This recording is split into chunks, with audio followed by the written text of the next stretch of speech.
Dobrý deň, pekné predpoludnie. Teším sa, že ste prijali pozvanie na moju tlačovú konferenciu, ktorej chcem oznámiť moju kandidatúru na župana Trnavského samosprávneho kraja. Tak na úvod dovolte, aby som sa trošku predstavil. Volám sa Robert Dohal, aj keď mi všetci v mojom okolí prakticky hovoria Robo. Preto aj ten branding. A som 32 rokov ženatý, mám 64 rokov. S mojou Hankou máme 3 dospelé deti, ktoré sme teda už vychovali. Nezávisle, sami sa vedia o seba postarať, čo je asi taká najväčšia úloha rodiča v živote. Politike sa venujem prakticky od 89.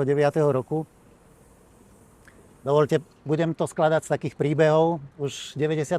roku ako zootechnik v Nemšovej na družstve som napísal návrh zákona o plemenitbe hospodárskych zvierat, ktorý som zaniesol do poľnohospodárskeho výboru parlamentu s nadšením, že teda ideme meniť svet a Slovensko.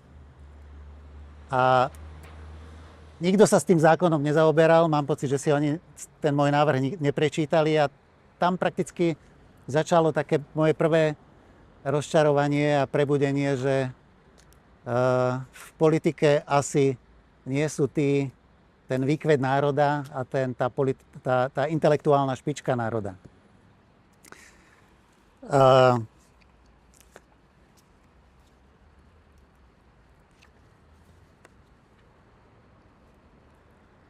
Prakticky to zbúralo moje všetky ilúzie.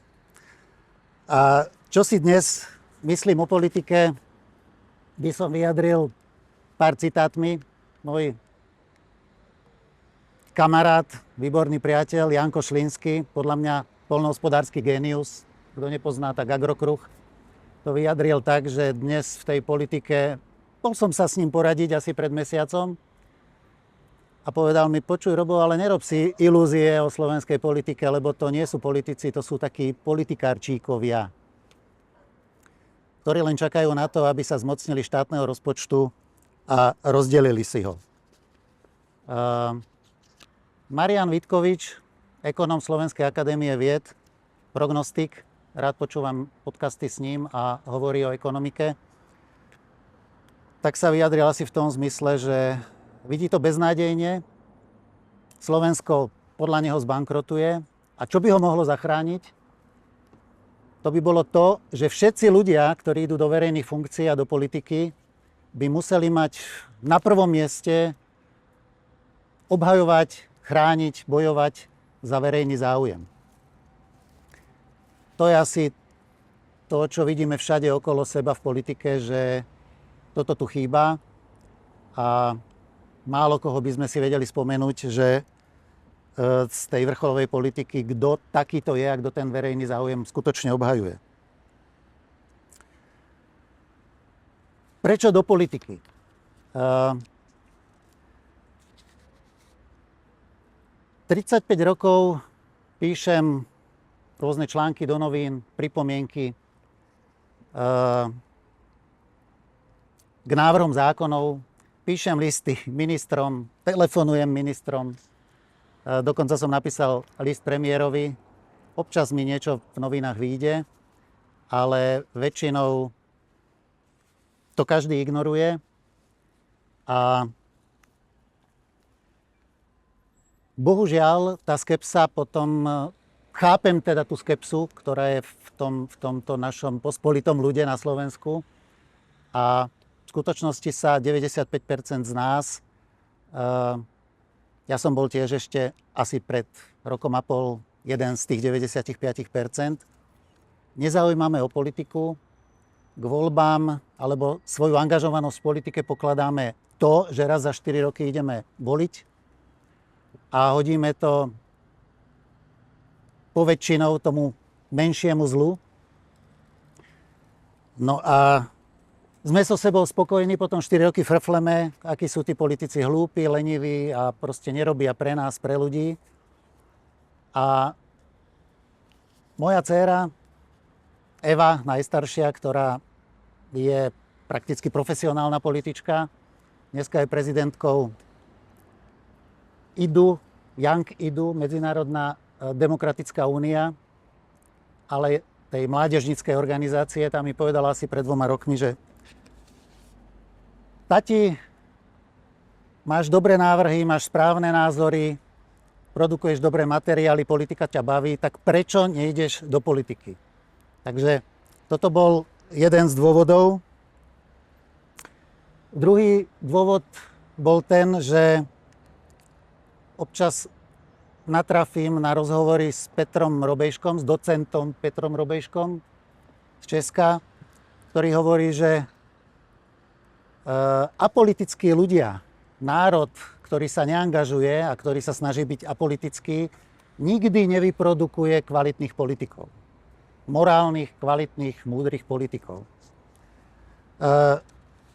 Druhý človek, ktorý ovplyvňuje tú moju angažovanosť za tých 35 rokov, je Peter Baco, minister poľnohospodárstva.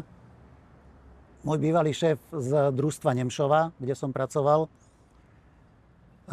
Ten mi hovorí, že angažuj sa, prosím ťa. Je strašne dôležité,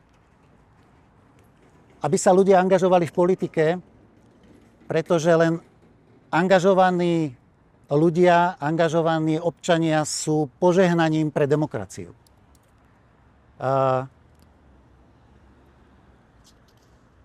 Často si spomeniem aj na Matúšovo evanjelium, myslím, že je to 25. 25-21 verš, kde hovorí, že a toho nehodného sluhu, je to evanjelium o 3 sluhoch a o tých talentoch, a toho nehodného sluhu vyžeňte tam do tmy, tam bude plač a škrípanie zubami. Asi všetci vieme, ako boli myslené tie talenty, takže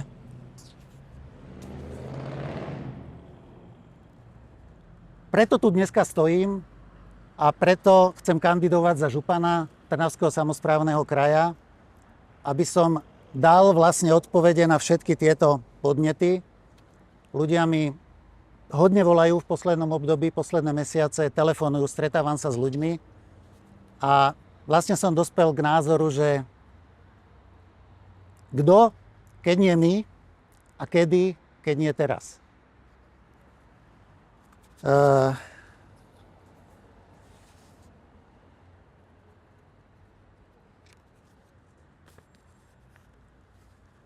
Bývalý izraelský minister zahraničných vecí, filozof, spisovateľ, vysokoškolský profesor Abba Eban povedal toho veľa, ale jedna veta je strašne dôležitá pre túto dobu. Ľudia a národy sa správajú múdro, až keď vyčerpali už všetky ostatné možnosti. A ja sledujem na našej slovenskej spoločnosti, na občanoch, v regiónoch, že toho múdreho v poslednom období, v posledných 10 ročiach v tom našom správaní bolo dosť málo.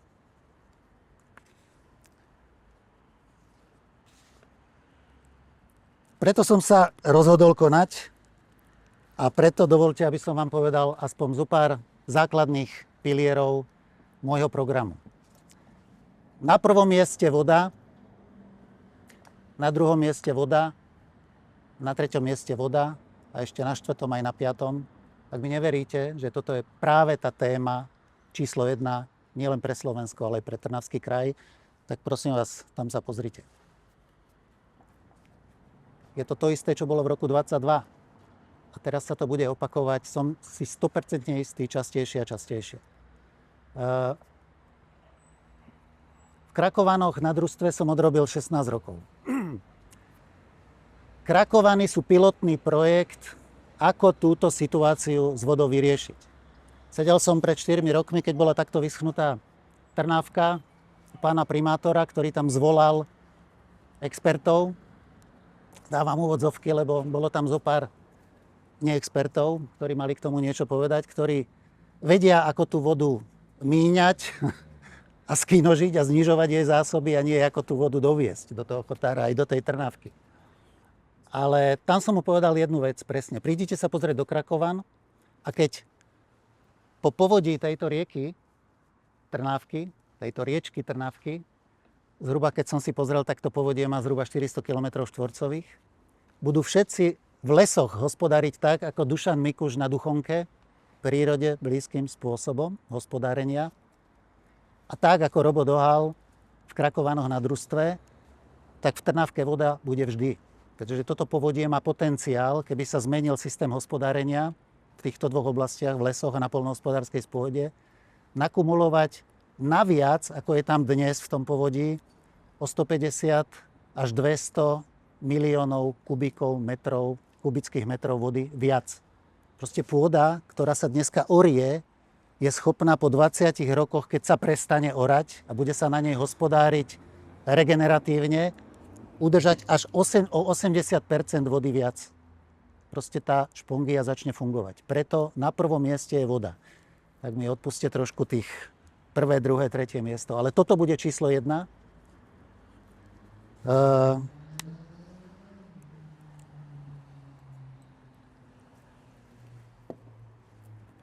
Na druhom mieste, aj keď toto dávam rád vždy v každom programe, ktorý som komu robil, politickom programe, lebo robil som už pre viacero strán politický program poľnohospodárstvo, lesy, voda a tak ďalej, tak dávam vždy vzdelanie.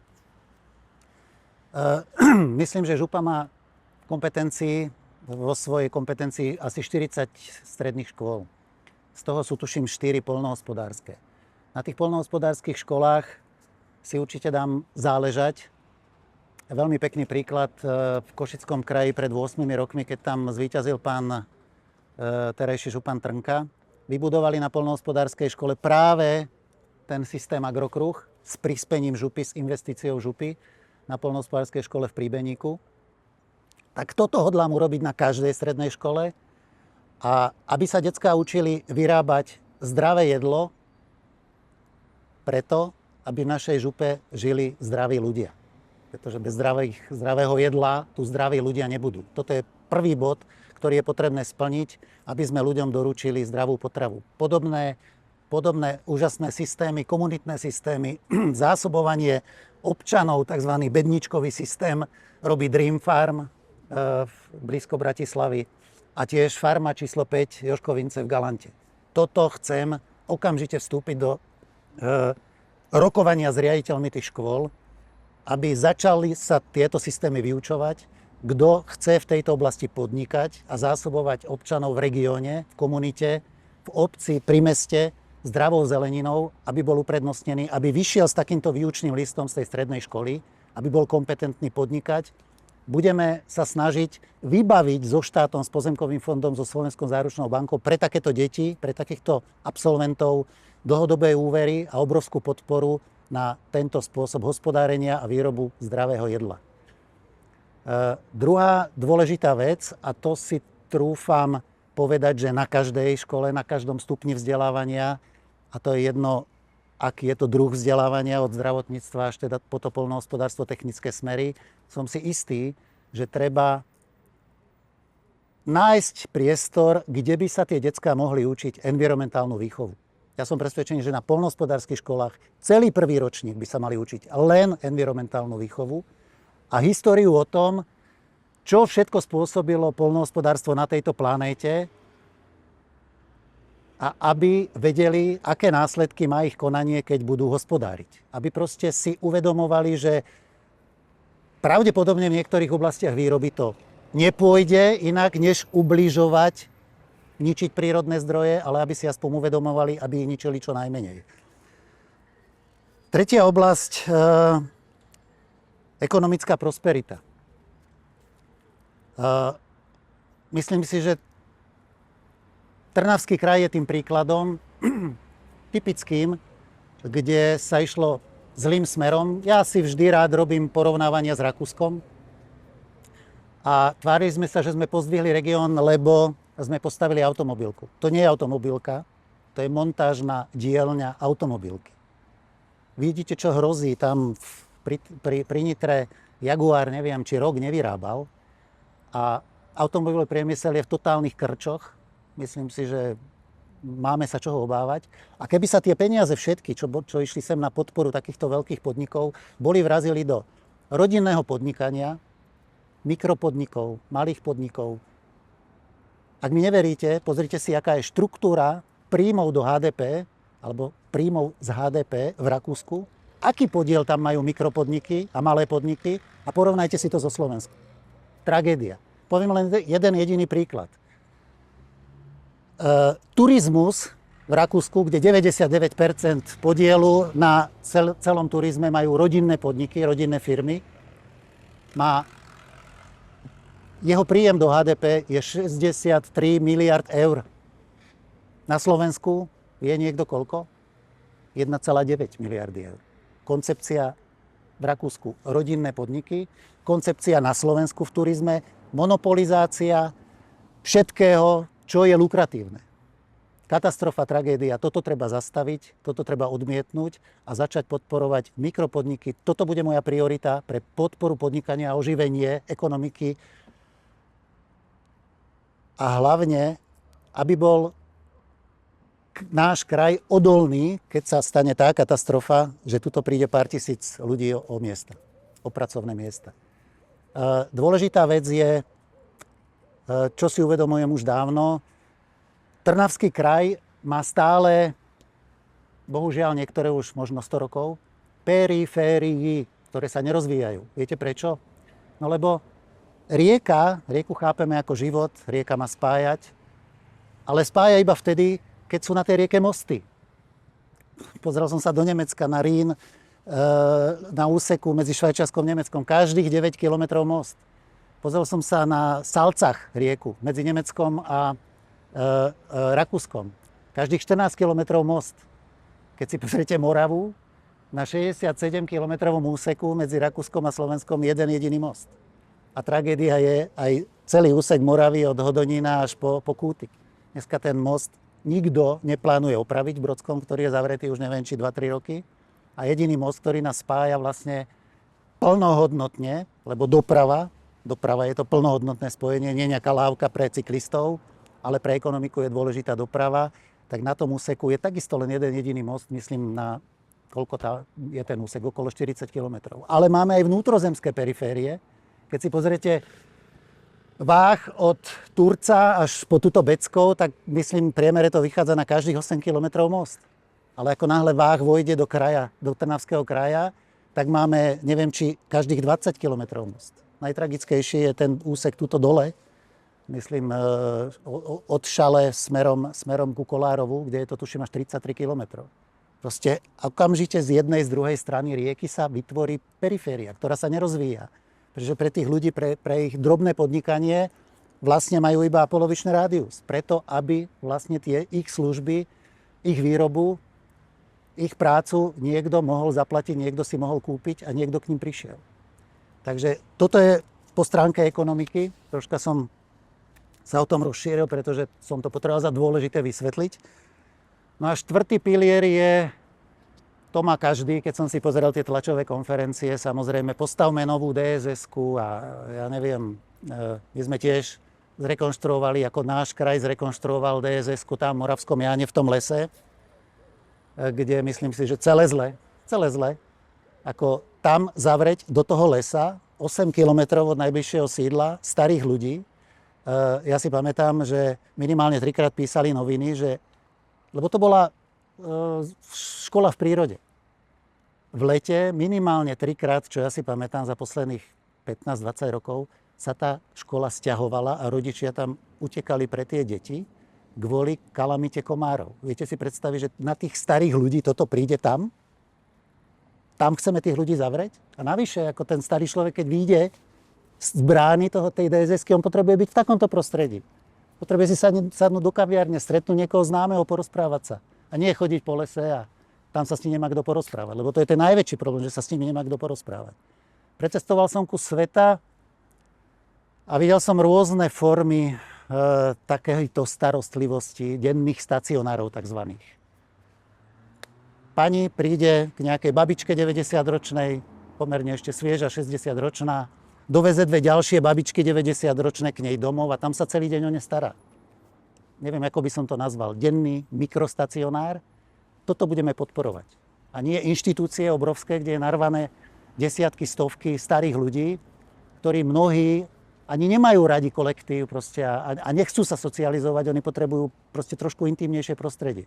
Čiže polúčtenie starostlivosti o starých ľudí a naopak máme obrovské množstvo, čo si myslím, že to je plytvanie ľudským potenciálom, ľudí, ktorí sú 60+, ktorí odišli do dôchodku, poberajú nejaký dôchodok a sú to bývalí manažéri, ekonómovia, profesori, proste kopa inteligentných ľudí plus obrovské množstvo ľudí fyzicky zdatných, mentálne v pohode, ktorí absolútne chýbajú tejto ekonomike a pritom by jej mohli pomôcť. Neviem, či ste videli film Stážista s Robertom De Nirom a Anne Hathaway, kde vlastne štát podporoval program, myslím, že to bolo v Amerike, aby tí 70-tníci a staršie ľudia, ktorí boli mentálne ešte svieži a podporoval mladým podnikateľom, platil im takýchto stážistov, skúsených ľudí, tak niečo takéto máme na mysli.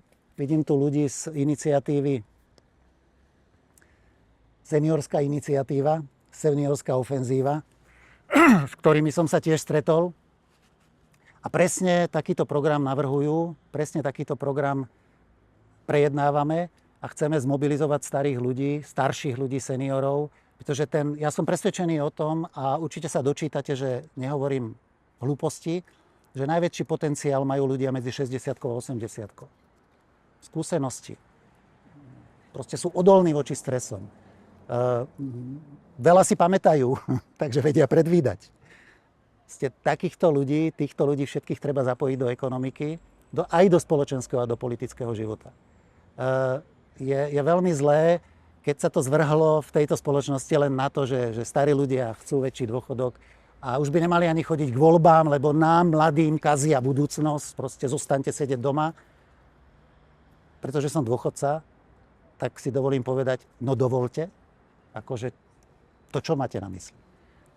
Týmto žijem.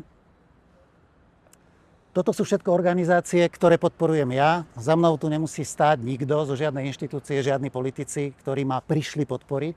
Ale toto sú všetko inštitúcie, organizácie, ktorým žijem. Chcem sa pochváliť. Družstvo Krakovany je ako jediný poľnohospodársky podnik v strednej Európe členom najväčšej svetovej organizácie pre záchranu a revitalizáciu a regeneráciu pôdy 4 per 1000, 4 na 1000, kde riaditeľom, predsedom tohto združenia je bývalý minister poľnohospodárstva Stefan Le Foll z Francúzska, ktorý založil na COP21 v 2015 v Paríži túto organizáciu. Tá organizácia ma navrhla 24. novembri ma nominovala do výberu Top 50 Regenerative Farmers of Europe, kde som uspel a kde som bol vlastne v kohort 25 ako členom. Môžete si pozrieť videá. Pre tento rok som navrhol mudrákovcov, vynikajúcich mladých ľudí, ktorí farmáčia pri Novom Meste. A zase tam máme za Slovensko zastúpenie. Som na to pyšný. Všetky ostatné, z ktorých by som ešte spomenul, podnikatelia aj z tohto Trnavského kraja, s ktorými som sa stretol za posledný rok, tak je tragická situácia, kde v slovenskom malom obchode, všetkých tých reťazcoch, je tých čistých slovenských, 100% slovenského pôvodu potravín niekde možno medzi 12 a 14%. V Rakúsku 81,8%. Preto chceme založiť túto iniciatívu, už je podaná, máme schválené logo a začať označovať práve slovenské výrobky, keď sa svinka vychová na Slovensku, je odporazená v slovenskom bytunku a ten, kto vyrobil tie klobásky, vie garantovať, že je to celé zo slovenských potravín, zo slovenských surovín, tak bude nosiť len také logo. To sú také moje... Dočítate sa viacej na web stránke o tom. A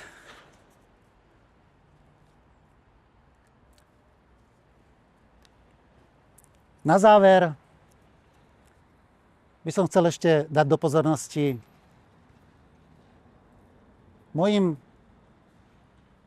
politickým vzorom je José Pepe Mujica, bývalý uruguajský prezident, pretože rád čítam o ňom veci, pretože je to presne ten človek, o ktorých hovorím ja, že to sú tí ľudia, ktorí nikdy nemali zámer stať sa najbohatší na cintoríne. Veľmi si vážim tie veci, ktoré on urobil. Politicky moc k sebe nemáme blízko, ale ten charakter, akým sa on prejavil v politike, 80% svojho platu dával na dobročinné účely, hodlám niečo podobné spraviť. Netuším ani koľko proste zarába župan, ani nič. A podobné veci, o tom som sa nezaujímal doteraz.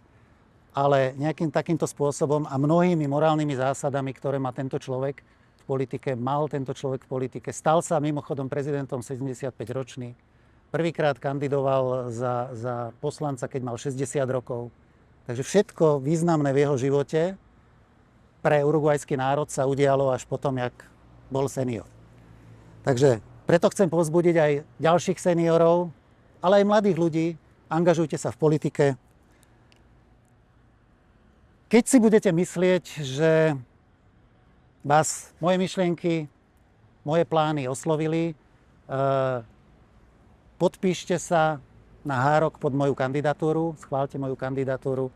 Keď uznáte a budem zvolený, tak všetky tieto veci a ďalšie si môžeme prediskutovať, rozdiskutovať a plánujem na všetky tie veci, o ktorých som hovoril, pozvať múdrych ľudí, odborníkov, aby mi s tým pomohli. Otázka ešte jedna vec. Počujem, a to chcem na záver, odmietam rušenie žúp. Zbadal som, že je to veľmi dôležitá téma pre viacerých politikov, lebo tých tém nie je, že? Tak poďme šetriť tie peniažky, ktoré nám chýbajú a poďme šetriť na župách. Absolútne opačne. Ja tvrdím, dokončíme konečne reformu štátnej verejnej správy a dajme župám kompetencie, ktoré im boli voľakedy prislúbené a konečne nech tie kompetencie dostanú. Ak neviete, aké kompetencie, tak otvorte si kompetenčný zákon v Rakúsku a tam sa dočítate, aké majú kompetencie župy, alebo teda Bundeslandy, ich spolkové krajiny. No a niečo v takomto zmysle si predstavujem aj ja. Aké by to malo následky? No následky by to malo také, že centrálna štátna správa by sa mohla scvrknúť možno na 6 ministerstiev. Okresné úrady by sa mohli zrušiť a všetko, čo s tým ďalej súvisí. A štát by takouto reformou mohol ušetriť 3 až 4 miliardy eur ročne na svojich vlastných nákladoch, na nákladoch štátu. Takže toto je môj odkaz na záver. Ďakujem, že ste prišli a ak máte nejaké otázky, tak nech sa páči. Rád sa vyjadrím. Spomínali ste, že podpisy zbierate. Ste na začiatku, alebo už máte vyzbieraný nejaký počet? Ďakujem. My sme sa rozhodli pre kontaktnú kampaň a nezbierali sme podpisy pred, ale vlastne až v rámci tej kontaktnej kampane budeme, pretože si myslím, že je to serióznejšie, keď tí ľudia budú vidieť, komu ten podpis dávajú, môžu si pozrieť na webke, kto to ten dohal je a že teda pre takýto spôsob zberu podpisov sme sa rozhodli. Vylučujete, že sa budete uchádzať o nejakú politickú podporu? Budete aj v čase začiatku volieb ako nezávislí?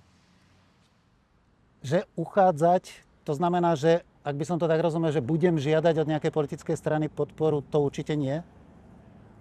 Keď niekto v závere kampane povie, že podporujeme Dohála, tak ako mu nepôjdem povedať, aby to odvolal. Ja by som sa chcel spýtať, Jano Král, Trnavský hlas. Kandidujete iba na župana alebo aj na poslanca župy? A podotázka, či máte aj nejaký tím nejakých poslancov potenciálnych, keby boli zvolení, ktorí by vám pomohli presadzovať váš program? Stretávam sa s ľuďmi, ktorí kandidujú prvýkrát v týchto voľbách. Teraz jeden primátor, dvaja starostovia obcí a s tímom Odtiaľto z Trnavy s ľuďmi, s ktorými už som sa stretol a budeme sa stretávať pravidelne aj pre verejnosť, s verejnosťou v Siki Café, tu na Štefánikovej ulici. Tak máme v pláne, hovorili už s viacerými súčasnými starostami, aj s niektorými primátormi miest v rámci Trnavského kraja, takže všetko zverejníme. Chceme všetko zverejňovať tak, aby bolo čo najviac týchto vecí transparentných. Máme záujem, pokiaľ s tým budú tí ľudia súhlasiť, aby v tej kampani boli nejaké podcasty, rozhovory s nimi natočené, kde si teda, aby sa občania dozvedeli, že ako chápu tí ľudia, ktorí už majú určité skúsenosti, ktorí tam chcú ísť do tej komunálnej politiky a hlavne, aby ja som sa tiež dozvedel, že akým spôsobom to funguje, pretože niektorí po tom, čo som vlastne nastúpil do Krakova po 4-5 rokoch, keď ten podnik všetci odpisovali, tak to som sa dozvedel a netušil som, že som krízový manažér. A myslím si, že takýchto schopností bude treba aj teraz, pretože verím a verte aj vy, že idú ťažké časy.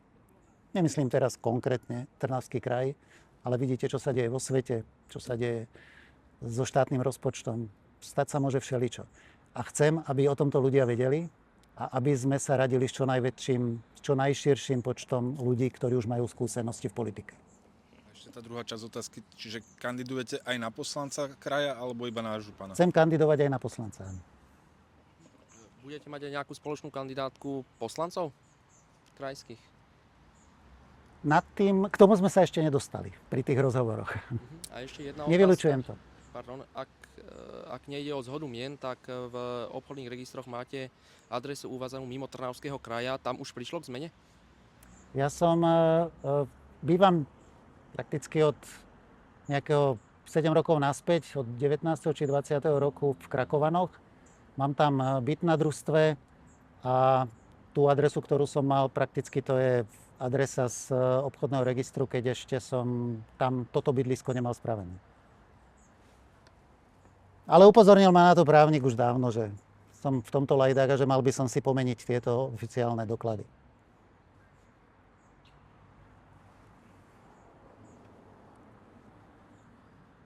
Ak všetko, tak vám ďakujem a teším sa na ďalšie stretnutie.